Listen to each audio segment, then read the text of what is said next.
Thank you, Governor Hogan, Governor Cuomo. Nice to see you.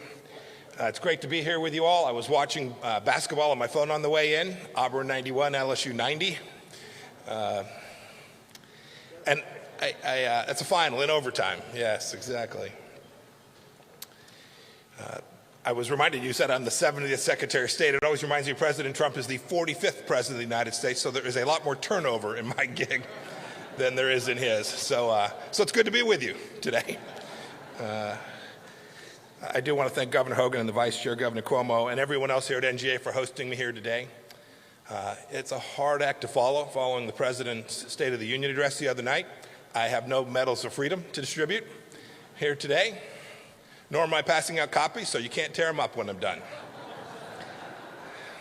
I've gotten to know some of you as I've traveled throughout the states. I've probably traveled inside the country more than many secretaries of state. It's something they usually don't do as much. I think it's important that the American people understand what our diplomats are doing around the world and why we're doing it.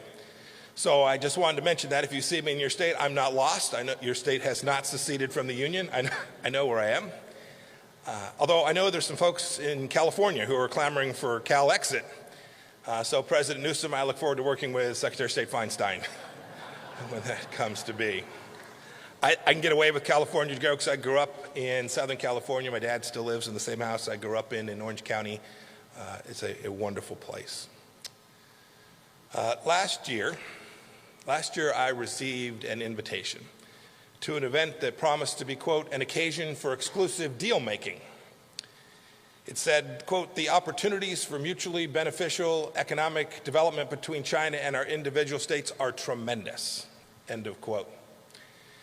Deal making sounds like it might have come from President Trump, but the invitation was actually from a former governor. I was being invited to the U.S.-China Governors Collaboration Summit. It was an event co-hosted by the National Governors Association and something called the Chinese People's Association for Friendship and Foreign Countries. Sounds pretty harmless. What the invitation did not say is that the group I just mentioned is the public face of the Chinese Communist Party's official foreign influence agency, the United Front Work Department.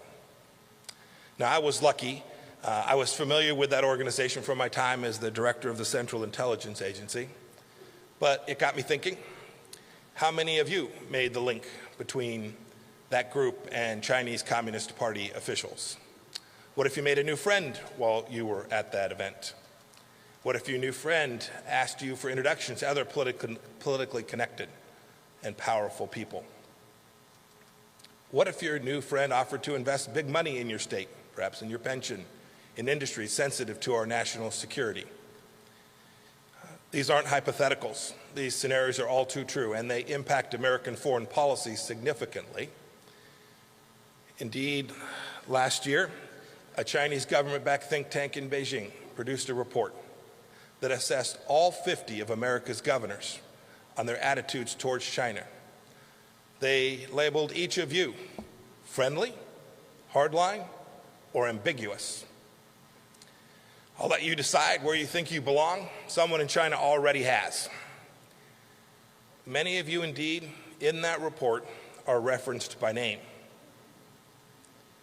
So here's the lesson. The lesson is that competition with China is not just a federal issue. It's why I wanted to be here today, Governor Hogan. It's happening in your states with consequences for our foreign policy, for the citizens that reside in your states, and indeed for each of you. And in fact, whether you're viewed by the CCP as friendly or hardline, know that it's working you. Know that it's working the team around you. Competition with China is happening inside of your state, and it affects our capacity to perform America's vital national security functions. I want to set the context today for this topic. At the end of the Cold War, America started to engage with China heavily. It made good sense. We thought that the more we interacted, the more it would become like a liberal democracy, like us here in the United States. It didn't happen. And you all know this. Indeed, under Xi Jinping, the country is moving exactly in the opposite direction. More repression, more unfair competition, more predatory economic practices, indeed a more aggressive military posture as well.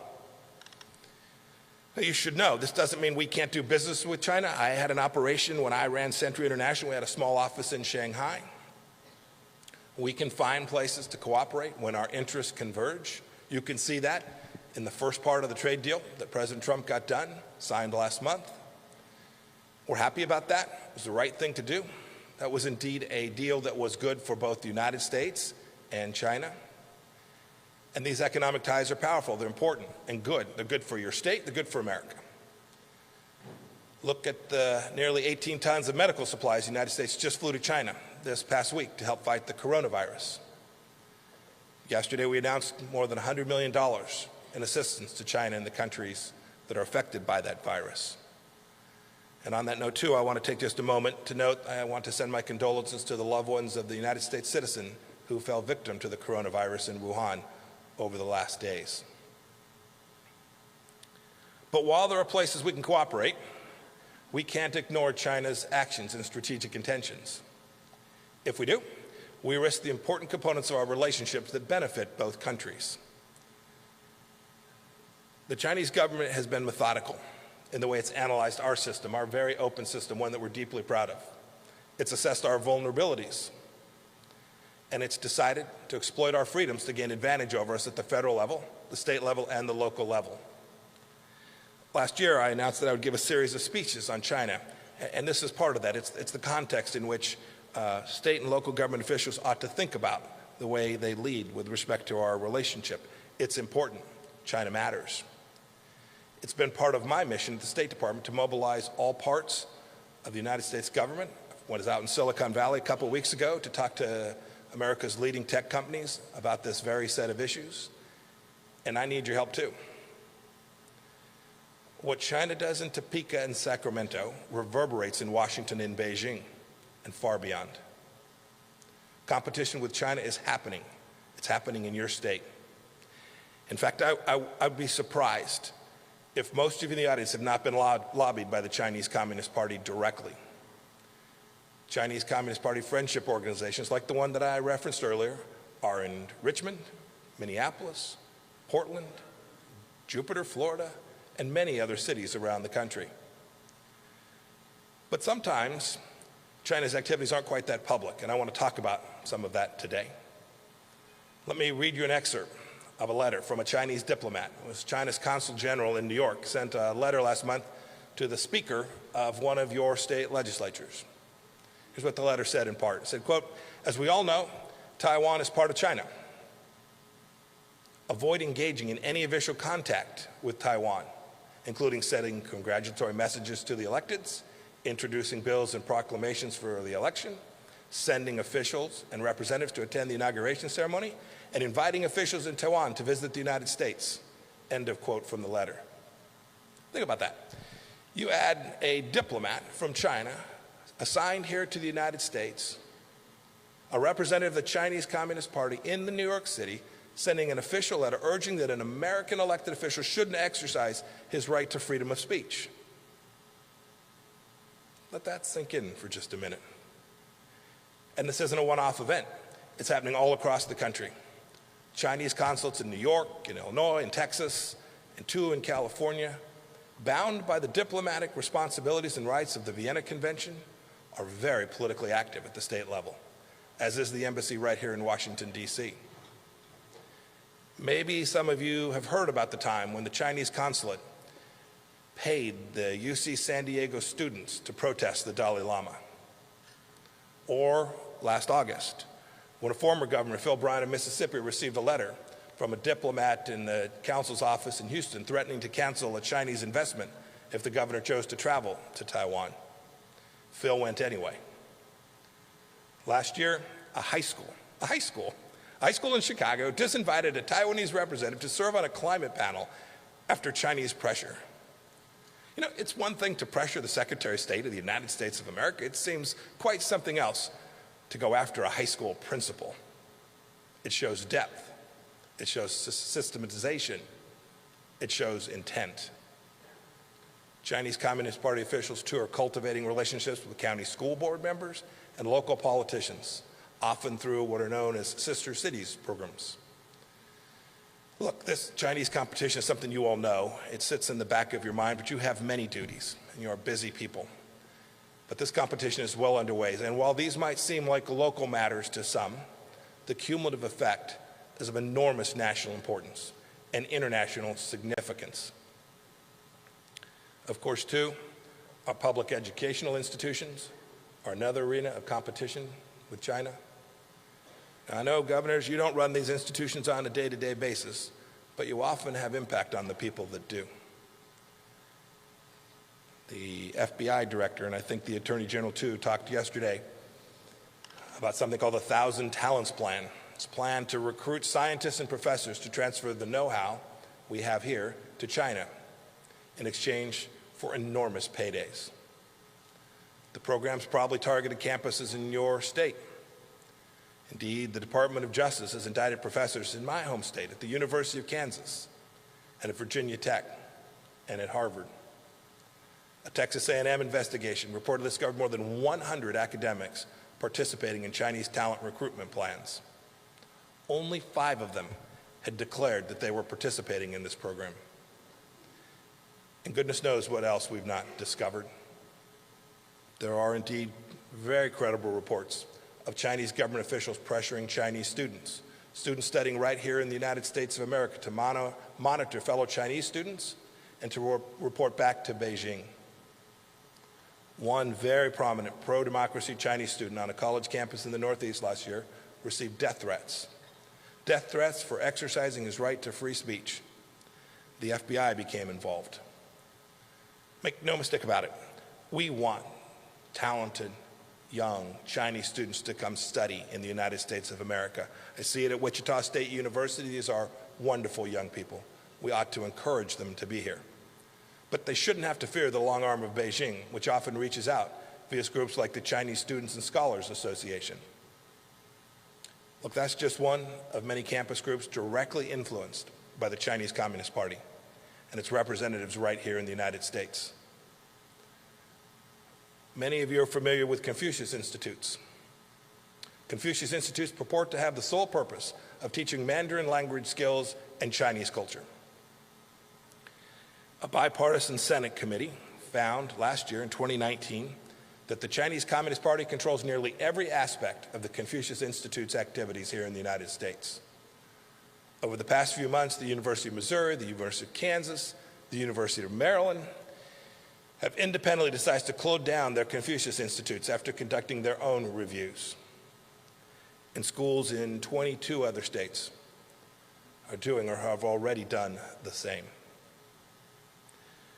Sadly, China's propaganda campaign starts even earlier than college. China has targeted K-12 schools through its Confucius Classrooms, the CCP's program, to influence kids in elementary, middle, and high schools around the world. Do you know that we have no ability to establish similar programs in China? I'm sure that doesn't surprise you. President Trump's talked about reciprocity in trade. We should have reciprocity in all things. Today they have free rein in our system, and we're completely shut out from theirs. As of 2017, there were 519 of these classrooms in the United States. Beijing knows that today's kids are tomorrow's leaders. The China competition is happening. It's happening in your states, and it's a competition that goes to the very basic freedoms that every one of us values. And when it comes to doing business, I'm asking you to adopt a cautious mindset. In the words of President Reagan, when you're approached for introduction or a connection to a deal, trust but verify. I know you all have power over pension funds or the people that run them. As of its latest public filing, the Florida retirement system is invested in a company that in turn is invested in surveillance gear that the Chinese Communist Party uses to track more than 1 million Muslim minorities. California's pension fund, the largest public pension fund in the country, is invested in companies that supply the People's Liberation Army, that puts our soldiers, sailors, airmen, and Marines at risk. And as is the case for many Chinese companies too, no Sarbanes-Oxley. Their books are not wide open. So it's difficult to know if the transaction that's being engaged in is transparent and fair and follows the rule of law. Now, all of these things may well be legal. But the question is, do they demonstrate good judgment and preserve America's national security? I want to urge vigilance on the local level, too. In the District of Columbia, there have been concerns raised that the new metro cars manufactured by China could be vulnerable to cyber threats. So again, it's worth trusting but verifying. There are federal officials prepared to help you work your way through these challenges when they arise. Don't make separate individual deals and agreements with China that undermine our national policy. I know none of you would do so intentionally. Let us help you make sure we're getting it right. We're here to help. The Trump administration wants to help. There are so many things we have already done. Last year, we issued a letter to state governments. It reaffirmed that Taiwan remains a key business partner and a friend in every other way. We've strengthened the review process for Chinese companies that are investing in your states. We've revoked visas for so-called research scholars who abused their privileges by teaching at Confucius classrooms and made sure that they departed the United States. We've banned scientists from the Department of Energy, which oversees America's 17 largest labs, including our nuclear research facility in New Mexico. We did so because they were participating in Chinese talent recruitment programs. We've directed 2 Chinese propaganda outlets, the Chinese Global Television Network and Xinhua News Agency, to register as foreign agents. And we at the State Department have started to require Chinese diplomats to comply with the same rules we comply with when we're in China. Chinese diplomats now must notify the State Department in advance of official meetings with state and local officials. They must declare their official visits to U.S. educational and research institutions as well. This is just fairness, reciprocity, basic common sense. This is not an onerous restriction to put on China. Look, I know it's 2:30 on a Saturday afternoon. There were lots of good things we could do. I hope you will all take on board what I've said today. You all have important missions leading your states. These are complex, difficult jobs. You have the task to create jobs and opportunity in your state for your people, and attract human capital investment that undergirds our prosperity. It's a tough job, and you get curveballs every day from all across the place. But don't lose sight of the competition from China that's already present in your state. Let's all rise to the occasion and protect our security, our economy, indeed all that we hold dear, all of those freedoms. It's what leaders must do. It's what we do as Americans. God will bless each and every one of you, each of your states in the United States of America. Thank you for letting me be with you here this afternoon.